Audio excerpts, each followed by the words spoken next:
tonga soa indray ato anatin'ny olom-pirenena ao iarana amin'ny CENI. Hozarainay aminao ato anatin'ny fandarana io ny fanentanana nataon'ny CENI tamin'ireo rantsamangaikany nandritra ny fionana tamin'izy ireo ny herinandro lasa teo. Ny misongadina indrindra amin'izany dia ny mikasika ny fijeren'ny CENI, ireo lisitry ny mpifidy efa nampiasaina hatramin'izay izay tsy ho azo ampiasaina intsony, ka nahitana fa mbola maro ireo mpifidy mila miverina misoratra anarana ao anaty fanavaozana tanteraka ny lisitry ny mpifidy, mialoha ny iraika amby 30 meo avy izao. Manarafinaritra ary tompoko.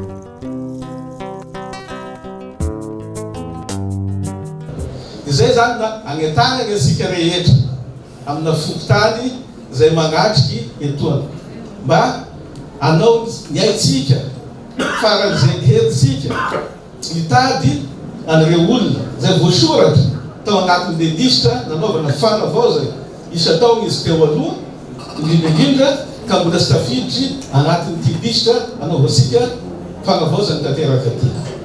Misy ihany koa nefa olona voanahazo karapon'ondro na mety olona mifindramonina, reny olona reny koa zany entanitsika ihany koa zany reny mba ampiakatry dia atotanisa izay tenenitsika teo.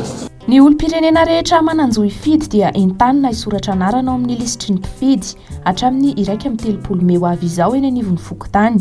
Ireo rehetra izay efa nisoratra anarana kosa dia entanina anamarina ny mombamomba azy eny anivon'ny fokotany ihany koa. Ho an'ireo fokotany mbola voakasika izany. Ireo no afatra fototra no sady toromarika naverimbery ny filohan'ny CENI tama tamin'ireo tompon'andraikitra ifotony isaky ny faritra nolalovany tato anatin'ny 2 herinandro farany. Mbola maro ny filohan'ny CENI ny olom-pirenena tsy mahalala fa fanavaozana tanteraka ny lisitry ny mpifidy no ifantohan'ny CENI amin'izao fotoana izao. Ny lisitra rehetra nampiasaina hatramin'izay dia foana manontolo fa lisitra vaovao no rafetina ary avoaka ho ampiasaina amin'izay fifidianana ho avy manaraka. Manao ny ezaka rehetra araka izany ny CENI mitondra io fanazavana io mba tsy hisy olom-pirenena mpifidy ho diso anjara ka tsy ho tafiditra anaty lisitra noho ny tsy fahalalana. Raha ny antotanisandreo mpifidy izay azo tamin'ny fanavaozana isa-taona ny lisitra tamin'ny taona 2022 dia mbola amanetsiny maro ireo mpifidy mbola tsy tafiditra anatin'ny lisitra vonjomaika navoaka ny fanavaozana tanteraka ny lisitry ny mpifidy. Misy araka izany ny paikady ampiasain'ny CENI ho fanentanana ireo efa mpifidy hatramin'izay nefa tsy mbola anaty lisitry ny mpifidy ankehitriny.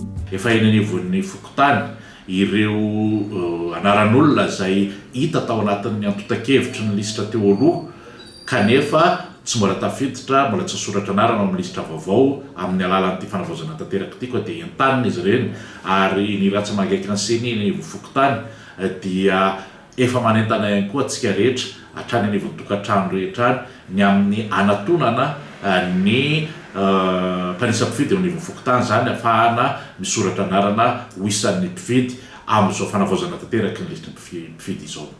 Ny dikan'izay ny fomba rehetra ahafahan'ny tompon'andraikitra eny anivon'ny fokotany amin'ny fanisana mpifidy indrindra ireo anatin'ny voamera ifotony amin'ny mpanisa mpifidy, ny fomba rehetra hitan'izy ireo fa ahafahana manentana na ny fandondonana tokantrano mba hanentana ny olona ao anatin'ireny anatona ny fokotany, zany hoe le tokantranon'le olona izay fantatra fa hitoeran'ilay olom-pirenena na amin'ny alalan'ny famorina olona tahaka mahazatra hatreny ambodikely eny ambodimanga any amin'ny tranombokon'olona ahafahana mifanentana na ihany koa amin'ny fifanenana eny an-tsena eny an-dalambe rehetra dia tsy misy olana mihitsy satria ny tanjona dia ny ahafahana manoratra ahafahan'ny olom-pirenena misoratra anarana zany ao anatin'ny lisitry ny mpifidy fa tsy ny mifanohatra amin'izay.